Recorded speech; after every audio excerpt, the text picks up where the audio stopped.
I'm Dr. Trambadia. I'm a licensed clinical psychologist in the Metro Atlanta area. I've been practicing for close to 2 decades now, and working with all types of individuals, organizations, large healthcare systems as well too. I've been working as a clinical psychologist helping individuals with a wide variety of health-related concerns, whether that be with behavior change, healthy lifestyles change, pain management, psycho-oncology, and the likes there. And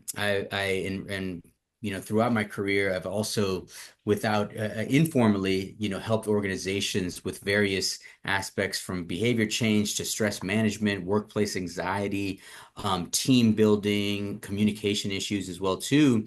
And in the recent past, I've been kind of engaging in that a lot more, helping organizations and teams as well too. So I've done a wide variety of work in my free time. I enjoy cooking. I enjoy gathering people together, event planning, and fundraising planning, and I'm a football fanatic, so I do a little community coaching as well in the community.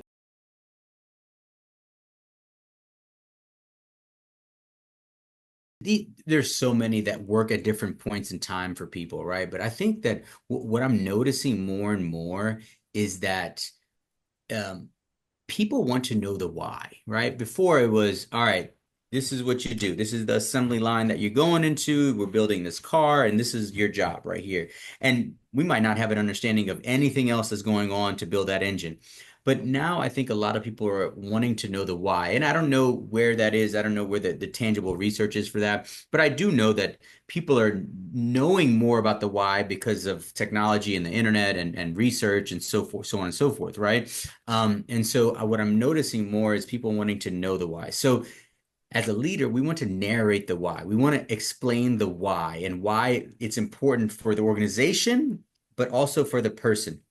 I think it also gives the team member autonomy, control, and leadership, right? We never think of an employee or a team member being a leader, but they kind of are in their space, right? And so if they have leadership, if they have autonomy and they have control, they are going to be more invested in the mission, you know? And so I kind of take it back to what you're saying about football and coaching a little bit. I remember, one of my players, kind of saying, coming up to me and saying, like, "Hey, coach, I think we should do it this way instead of that way. This way hasn't been working for a half, and I think we should do it this way." And I was like, "Well, I mean, it seems like a good idea. Let's get everybody together and let's throw this idea out there." And that, sophomore, I mean, obviously there's seniors and juniors on the team too. That sophomore then felt like, hey, I got a leadership role here. I have some control in making our team better. I have some autonomy there. And he was more invested in the mission. Then you could see him for the rest of the game kind of coming up and saying, okay, we should do it this way. We should go there. Hey, let's play with more intensity and so forth. So when you have more buy-in, I think that when you narrate the why and you kind of explain why we're doing what we're doing, and it gives purpose for the task, but it also brings trust into the whole team unit and the leadership.